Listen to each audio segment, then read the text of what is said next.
Well, I'm wondering how I would it's love to significant. talk about the pineal gland. Do you know about that whole shit?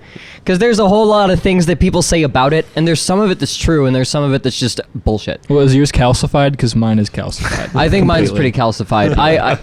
I'm smoking on a fucking Bono vape right now. I think gas station vapes. What I think is really interesting, and what I think is also like similar to that, is like, you know, there's tryptophan in our diet is a component of serotonin and melatonin and other things that our pineal gland responds to.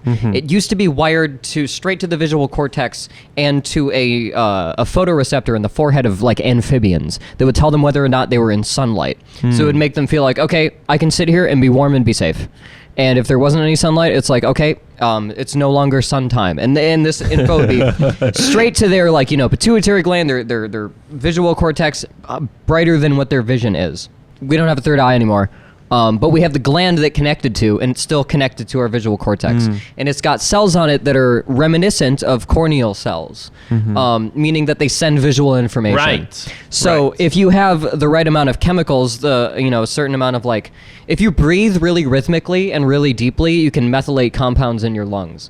You can send methylated tryptophan up and down. I'm totally like vastly oversimplifying here. But you can methylate a tryptamine compound into DMT, send it up into your fucking brain juice, and if you're susceptible enough to it, you can see all them lights and all them colors and shit. You can also do like, you know, like a kinetic sand plate thing with vibration. If you get a bunch of people in a room and everybody stands around in a circle and focuses on one thing and like just says different intervals, if you get 7 people, for sure you just zone out of Euclidean space. You see nothing but the Christmas tree. What do you mean by that? You gotta explain that. They call it a pineal gland. They call it a pineal gland because it's shaped like a pine cone. It's shaped like a pine tree. It's got that Fibonacci kind of like growth thing to it. Well, what are the and so when it looks meant? like, if you look up the 1,000-petal lotus and put up a picture, you'll see a bunch of them. They look the same. And put one up here. It's this thing that everybody sees when they take DMT. Enough people see it when they take acid. Enough people see it when they take shrooms.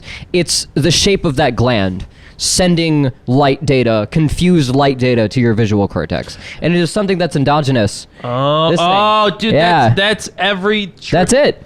This is what every that's God. hippie thing does. So we call that God, and then we make a whole like ritual around seeing that. Right. We psych ourselves up and get our brain chemistry going. So like a certain time every week or every whatever, we can be like, yeah, we're gonna go see the fucking shape. We're gonna do it. It's in stock.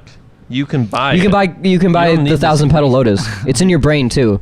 And I think that calcifying shit, I think that's sort of true, but I don't think it affects too much. Could it be an analogy for like just the shitty diet and lifestyle that Western civilization kind of cultivates? Yeah, I think it's symbolic of that. Like, because shit gets caught in your brain, like amyloid proteins and shit like that. Like lead.